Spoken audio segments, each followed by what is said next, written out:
jour, le vidéographe va être pris en routine et environ de retard dû au Covid-19.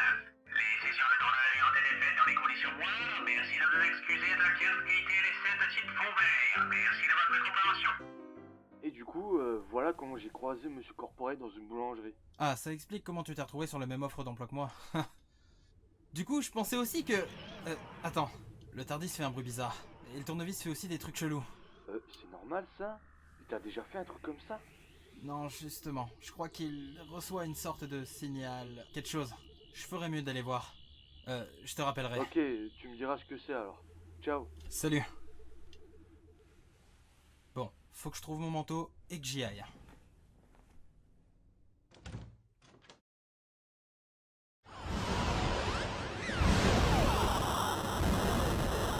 Putain, mais qu'est-ce qui se passe? On dirait que la réalité est en train de se distordre.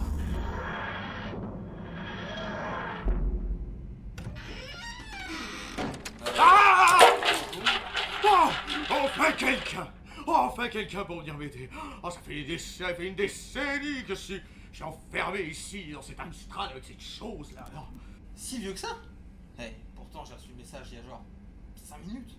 Mais en fait, voyez-vous, l'Amstrad ne possède pas Internet. Du coup, moi j'ai dû me procurer un pigeon voyageur sur lequel j'ai écrit un message en morse, je l'ai envoyé sur un vaisseau spatial sur la Terre à la poste chez Bezos, et puis Bezos, voilà, enfin, vous savez bien comment tout ça va. Oui, mais pourquoi vous n'avez pas utilisé le téléphone qui est là? Eh bien, voyez-vous, ce téléphone, je l'ai eu dans une brocante, une vieille dame me l'a vendu. Il a le bec un petit peu cassé, hein, genre. Mais voyez-vous, en fait, la prise téléphone ici qui n'est pas totalement correcte, j'ai essayé de la brancher, en fait. Après, tes conneries, c'est quoi le problème? Je suis bloqué avec lui. Pac-Man? Mais non, enfin, bougre d'abruti, c'est Roland. Roland? Mais ne me lance pas sur ce sujet, enfin, ça remonte à longtemps, en fait, genre, ça remonte à ma jeunesse. Je me passionnais dès lors pour la micro-informatique parce que j'avais fait quelques petites études en électronique. Alors voyez-vous, forcément, la société Amstrad m'a directement impressionné avec des grands titres, hein, évidemment. Parce qu'en plus, juste avant, on avait la possibilité de pouvoir toucher 2-3 fois ZX Spectrum, tout ça, avec des jeux comme Jetpack, hein, tout ça. Enfin, je pense que Jetpack, c'était dessus. Il y avait aussi Little Computer People, c'était vraiment pas mal, ça aussi. Et du coup, forcément, j'ai découvert ce jeu. Ok, c'est bon. J'arrive à temps, t'auras pas besoin d'apprendre le morse à ton oiseau, je suis venu te sauver. Mais j'avais réussi à lui apprendre un mot. Allez, vole. Eh oui, enfin, le pigeon, ça parle pigeon, ça parle pas morse.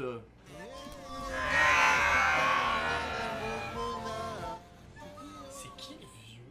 Eh bien, Merde, mais il m'a suivi!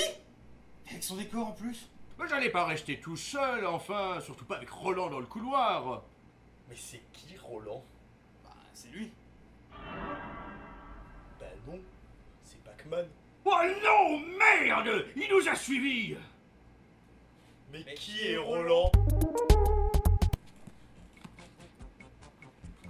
Roland est un personnage de jeu vidéo créé en 1984 sur Amstrad CPC. Mais attendez, y a pas déjà quelqu'un qui a fait une vidéo sur le sujet? Ah, ça, ouais, c'est Edward. Dans une vidéo, vous pourrez trouver juste dans la fiche au-dessus. Ouais, bref, fais une petite description brève. Hein. Eh bien, Roland est un personnage de jeu vidéo édité par Amsoft. Il vit plusieurs aventures qui sont assez inspirées d'autres licences. Mais bon, il a une certaine particularité, c'est que dans chacun de ses jeux, il change de visage. Enfin, c'est jamais le même personnage. Du coup, bon, à dire honnêtement qu'il n'y a pas vraiment de scénario dans ces jeux et que ça ne se suit pas forcément. Non, mais nom de Dieu, mais c'est des conneries, ça! Mais enfin...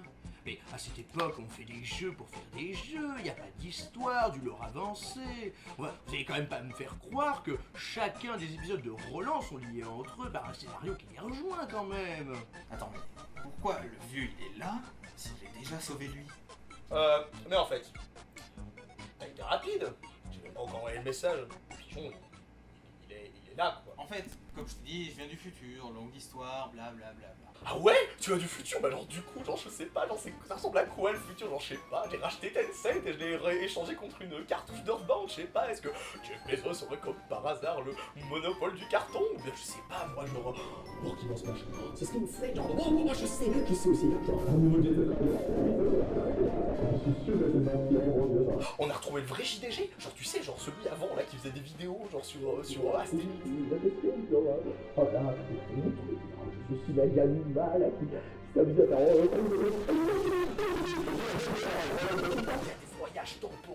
du coup ça a créé une timeline qui est le rêve que j'ai eu du leak de Nintendo, où il y avait Evil, Kawashima et Ganon en perso dans Smash. Vaut mieux pas que je te raconte. Ah, ok. Oui, bon, du coup, on y va. Attends, il faut qu'on parle de la timeline Roland. Toi aussi, tu l'as comprise. Ouais. Alors, pas exactement, mais il semblerait que cet homme veuille connaître la réponse. Mais y a pas d'histoire dans Roland! Alors, en fait, c'est là que je me trompe. La timeline Roland. Avant toute chose, il est important de souligner que tous les jeux Roland n'ont pas une chronologie liée à leur date de sortie, bien que cela pourrait être le cas au final. Tout commence dans Roland Ahoy, ou Roland à l'abordage en français. Roland est alors un pirate très peu apprécié de tous. La preuve en est qu'aucun lieu peuplé ne lui est accessible sans menace. Quand il va chercher des boulets, il se fait attaquer. Quand il va chercher des trésors, il est attaqué. Et même quand il va cacher son butin dans sa grotte secrète, il se fait attaquer par la faune. De par cette première aventure posant la genèse de ce personnage, Roland est défini comme cupide, est apprécié de personne et est prêt à braver n'importe quel danger pour accroître sa fortune. C'est pour cela que la suite de son histoire prendra place dans Roland on the Ropes. Ici, Roland, toujours cupide, va piller des tombeaux égyptiens dans lesquels, on suppose, il continue de chercher toutes sortes de butins comme à son habitude de grand chasseur de trésors. On remarque dans cette aventure que les ennemis de Roland sont de simples petits animaux, voire quelques gouttes d'acide, qui ne cherchent même pas vraiment à le blesser. Mais il y a certains ennemis qui, eux, cherchent bien à arrêter Roland dans sa quête. Les fantômes ainsi que des momies. Retenez bien cet élément car un ennemi caché pourrait apparaître également. Là où il est important de théoriser la suite de l'histoire vient du fait que l'élément qui va suivre n'est jamais précisé, mais facilement déductible. En effet, on peut supposer que vu qu'il s'agit d'un tombeau égyptien, celui-ci fut créé par des aliens, comme beaucoup de théories sur l'Égypte le mentionnent, #Squeezie et les anciens astronautes. Théorie qui sera confirmée dans Roland Goes Digging, mais nous en parlerons plus tard. Bref, comme vous devez le savoir, les aliens sont très avancés technologiquement. Ils ont bien dû arriver quelque part. Dans cette timeline, on suppose évidemment qu'ils aient laissé des technologies avancées capables de voyager dans le temps. En réalité, ce ne sont pas des aliens, mais ça, on expliquera après pourquoi. Et c'est justement ce qui va nous amener à Roland in Space. Dans Roland in Space, vous incarnez une fois de plus Roland qui voyage pour récupérer des cristaux, qu'il utilisera pour alimenter la machine et remonter plus loin dans le temps. On suivra ensuite Roland dans son aventure qui se poursuivra dans Roland in Time. Tu as la meilleure musique d'intro. Où Roland devra encore et toujours récupérer des cristaux, mais cette fois-ci dans l'objectif de recréer une nouvelle cabine. Vous verrez plus tard pourquoi. Et c'est d'ailleurs dans ce jeu qu'on voit pour la première fois l'apparition d'autres Roland. On ne va pas l'aborder tout de suite, mais gardez bien cela en tête, c'est important.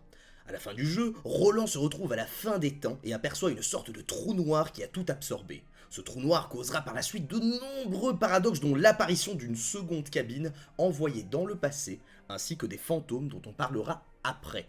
Le but de cette cabine était bien sûr de se replacer à l'endroit où il a trouvé la première sans impacter la suite de son plan. Plan que nous aborderons justement dans les prochains jeux, car c'est maintenant que tout va se compliquer. Nous arrivons à Roland Takes a Running Jump. C'est le premier Roland où l'on trouve un screen d'explication au début du jeu.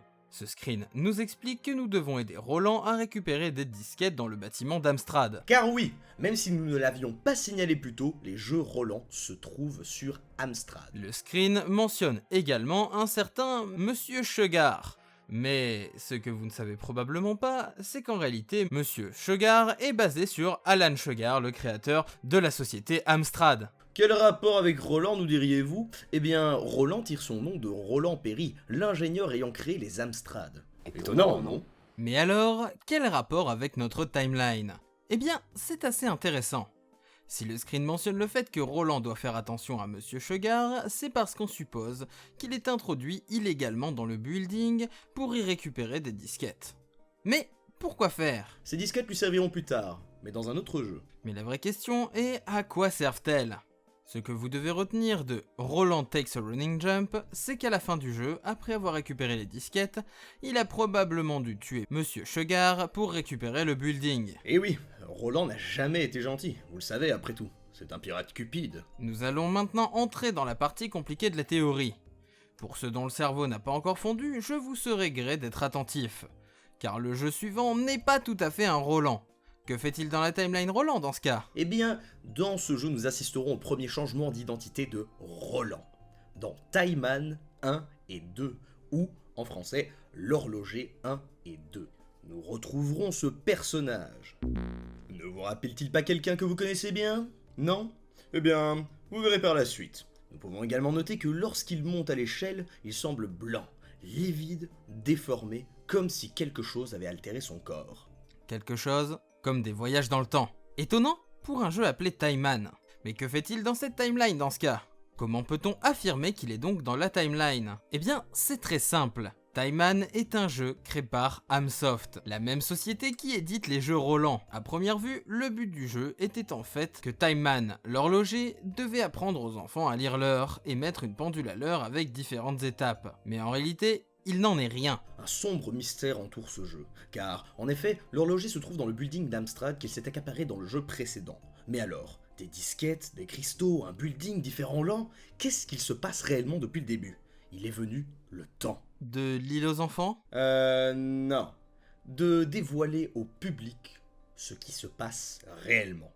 Et pour cela, nous allons passer au jeu suivant, Bridget, ou en français, Roland sur le pont. Un jeu Roland inédit? Uniquement en France? Mais pourquoi? Bien sûr, vous ne comprenez pas encore, mais laissez-nous vous expliquer. Dans Roland sur le pont, vous devez abaisser des ponts-levis au bon moment pour sauver des gens. Mais quel intérêt pour Roland, ce brigand, de sauver des gens? Eh bien, notre cher Roland, dit l'horloger, est en réalité en train de sauver d'autres Roland qui se sont égarés dans le temps. Et oui, souvenez-vous, vous avez déjà vu d'autres Roland dans Roland in Time. Pourquoi était-il tout cela? Eh bien, l'horloger a un plan très précis que voici. Depuis le début, il voyage dans le temps afin de s'assurer que celui-ci se déroule correctement. On résume, Roland commence son périple comme simple pirate. Il trouve une machine qu'il a lui-même envoyée depuis le futur à l'aide du vortex pour voyager dans le temps. Il l'utilise alors pour collecter des cristaux qui lui permettront d'alimenter la machine, mais quelque chose ne se passe pas comme prévu.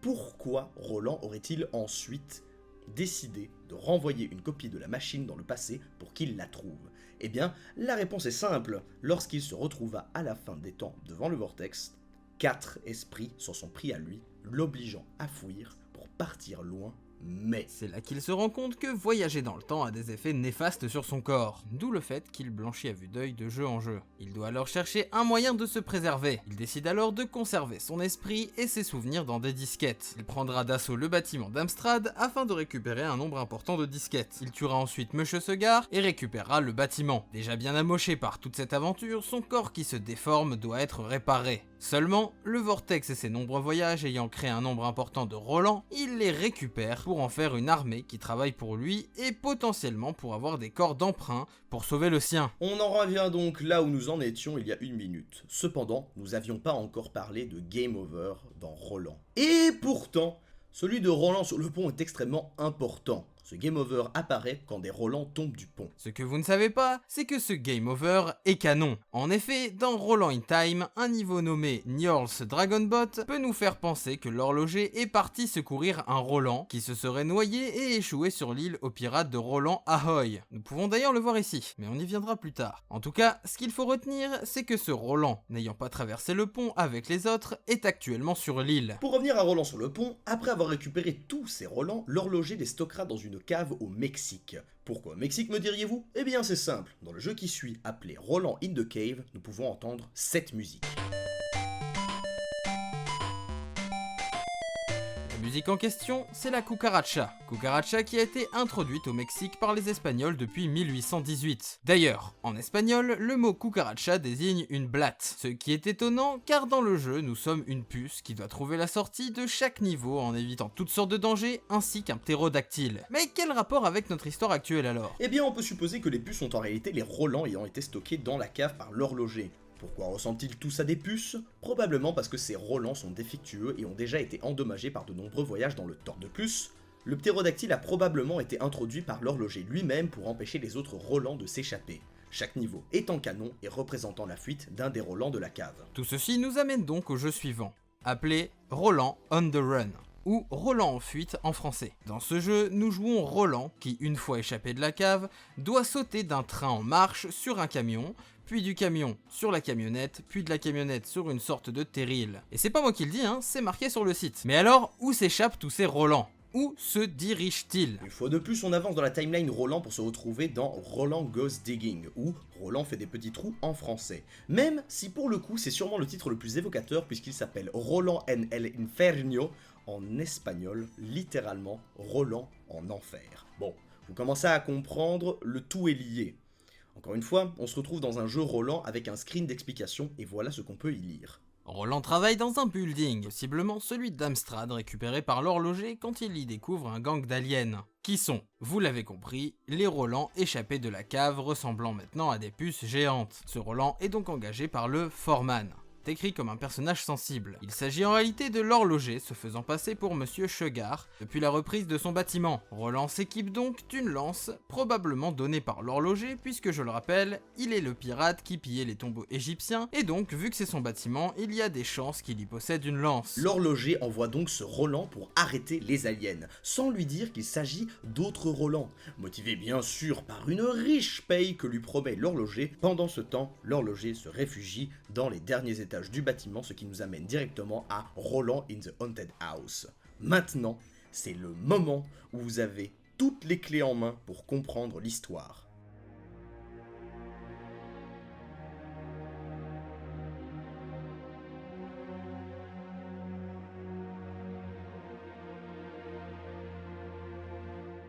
Regardez bien la tête de Roland dans ce jeu.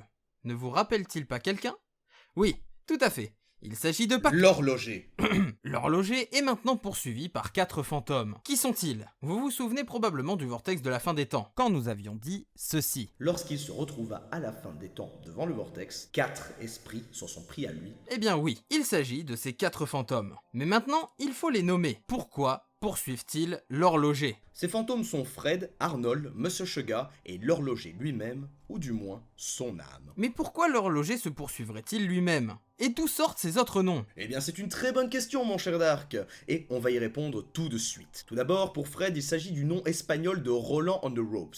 Mais alors, pourquoi le titre espagnol est-il différent? Car dans cette version, nous incarnons Fred parti replacer la machine après l'avoir récupérée dans le vortex dans la caverne. On imagine sans problème que le Roland de l'époque, déjà confronté à un tas d'ennemis, a dû tuer Fred avant de trouver la machine. Ça nous explique le nom de ce premier fantôme. Mais passons maintenant à Arnold. Pour lui, c'est très simple. Comme on vous l'a dit plus tôt dans Roland sur le pont, le game over se déclenche lorsque plusieurs Roland tombent à l'eau, puisqu'on sait que l'horloger a sauvé l'un d'eux. D'ailleurs, souvenez-vous-en, ça va être important. Mais donc, pourquoi ce fameux Roland tombé à l'eau s'appellerait-il Arnold? Eh bien c'est simple, puisqu'on a déjà le nom des 3 fantômes, mais que le 4e reste inconnu, eh bien on obtient la réponse avec la version espagnole du jeu, une fois de plus nommée Arnold in the Haunted House, nous confirmant qu'un certain Arnold est également présent dans ce labyrinthe. Il est donc par défaut notre 4e fantôme, puisque nous jouons Roland, ou plus précisément dans notre timeline, l'horloger. Arnold serait l'esprit unifié des Roland morts de noyade, c'est-à-dire tous les Roland non sauvés par l'horloger.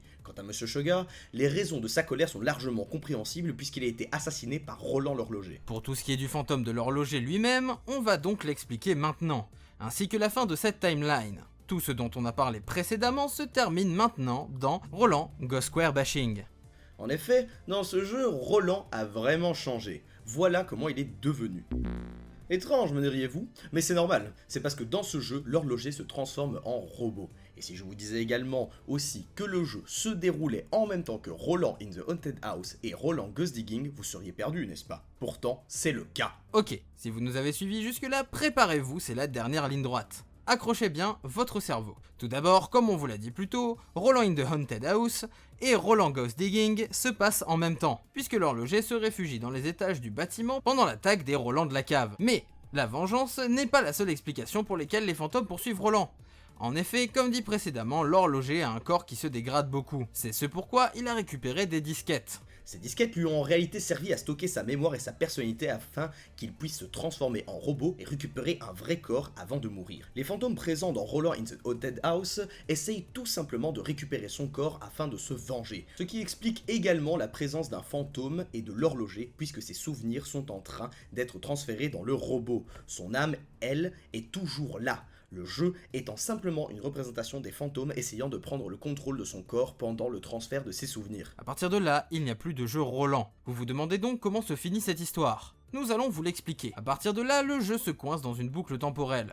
En effet, le Roland que l'horloger a sauvé de la noyade et qui se retrouvera sur l'île avait perdu la mémoire. Il se reposa donc un temps et pour pouvoir survivre sur cette île, il devient pirate. Ce qui nous ramène au début de l'histoire où Roland Ahoy deviendra plus tard l'horloger. Il ne sait toujours pas qu'il s'est sauvé lui-même, pendant que de l'autre côté, d'autres Roland continuent à tomber du pont et à créer l'esprit d'Arnold qui viendra se venger dans le futur en passant par le vortex, scellant ainsi toute l'histoire, puisqu'il y aura toujours des Roland s'échappant de la cave et qui viendront attaquer la tour. Mais il nous reste encore une chose à expliquer. Vous devez vous souvenir que dans Roland on the Ropes, nous avions parlé d'aliens. Comment se fait-il que le monde de Roland, les gens croient aux aliens? Eh bien, de la même manière que le Roland qui défend la tour croit que des aliens attaquent la tour dans Roland Goes Digging. En effet, le vortex qui a ramené Fred et la cabine conduit inévitablement dans le tombeau égyptien. Voilà qui boucle la boucle et termine cette première théorie. D'ailleurs, voici un résumé précis de la timeline. Ah ouais, en fait il est vachement dense le lore de Roland. Bah, c'est Roland, hein. C'est pas n'importe qui. Un pilier de l'Amstrad. Un personnage oublié. Sombre. Oublié. Obscur. Oublié. Mystérieux. Énigmatique. Cryptique. Oublié. Et enfin, vous croyez vraiment à votre théorie? Alors en fait, maintenant que tu le dis... Eh ben voilà, enfin, tout de même, quelqu'un de sensé. Je me suis dit que l'histoire était un peu différente. En réalité, elle est beaucoup plus sombre. Mais non, enfin, mais vous n'avez pas compris. Théorie numéro 2. Roland Heim Hall. Mais parce qu'il y en a une deuxième. Mais si seulement il y en avait que deux. Regarde tout autour de toi, il y a tout un tas de Roland. Ça peut être toi, ça peut être moi, ça peut être lui. Oh, des Roland par-ci, des Roland par-là. Oublié. Je me demande si je préférais pas le vieux en fait. Quel vieux? Oublie.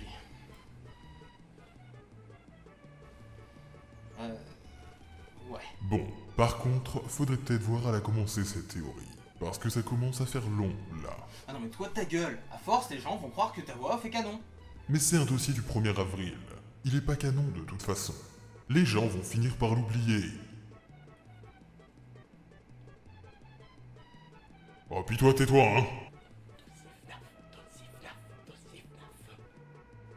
Mais nom de Dieu. Mais pourquoi j'ai accepté ce guest? Pour l'argent. Pour Roland.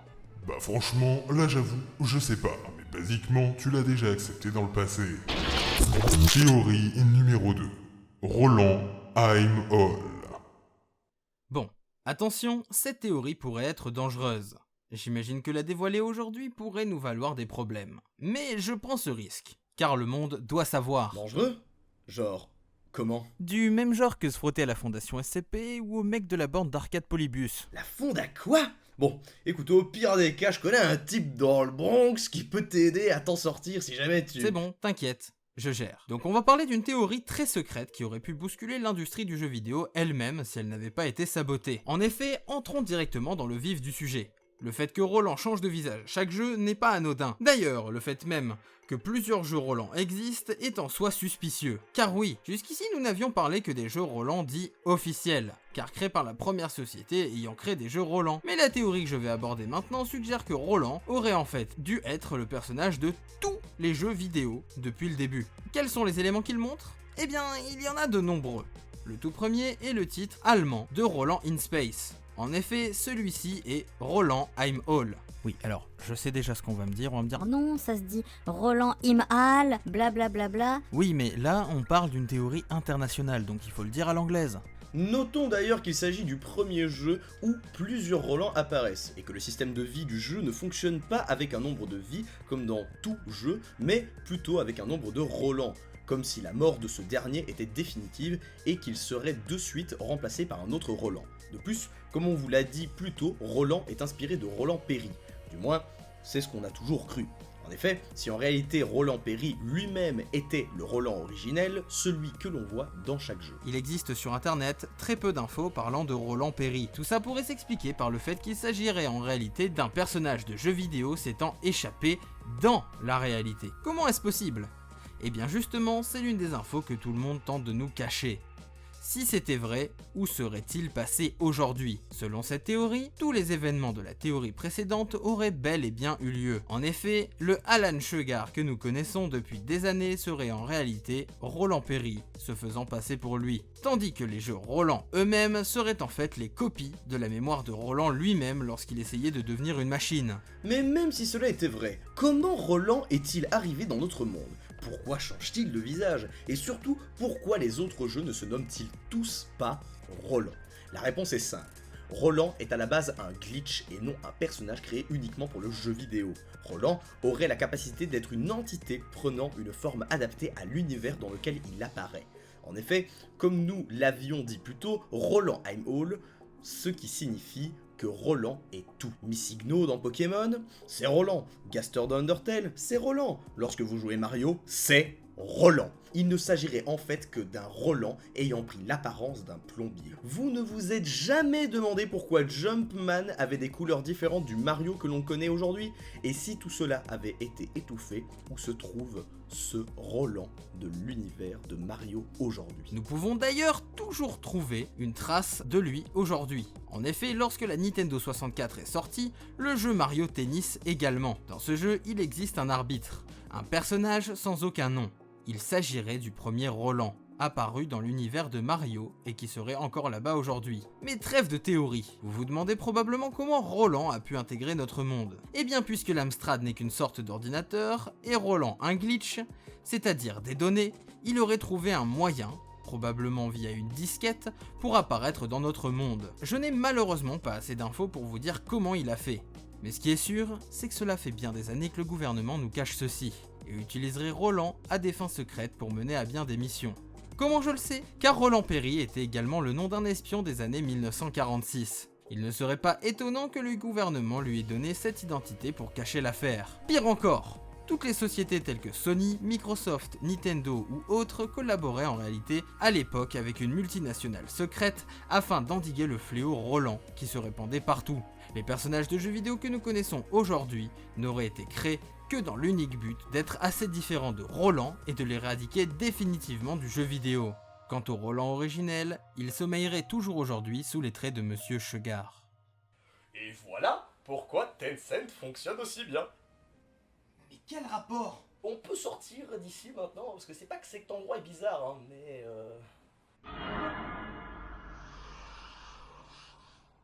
Ouais, en fait on va peut-être pas traîner, hein. Allez, viens dans le Tardis, on y va. Le tard quoi? Bon, tu vois la cabine bleue qui est là-bas? Voilà, tu prends tes jambes, tu fais... et tu vas dedans. Non mais t'es fou toi? Mais t'avais cru que j'allais rentrer dans une cabine téléphonique avec un mec venu de nulle part en mode ouh piou piou piou, je viens du futur. Oh là là, mais ça c'est bien un plan de Jeff Bezos hein, pour m'empêcher de racheter Tencent, hein, ça je te le dis. Bon, si tu préfères rester ici avec lui, c'est toi qui vois, hein. Roland. Oublié. Bon on y va. Salut mon pote.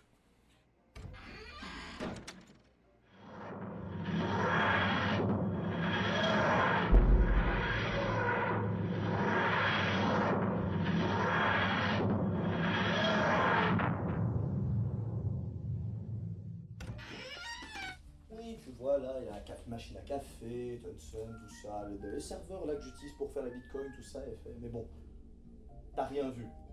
Sinon je te tue. Tu sais quoi? C'est...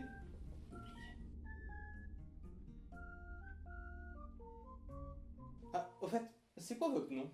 Alors Nika. Mais il y a quand même une question que je me pose. Quoi? Il y a le vieux, il y a toi, il y a moi, mais lui, c'est qui? Bonjour, je m'appelle Roland et je cherche la sortie du labyrinthe.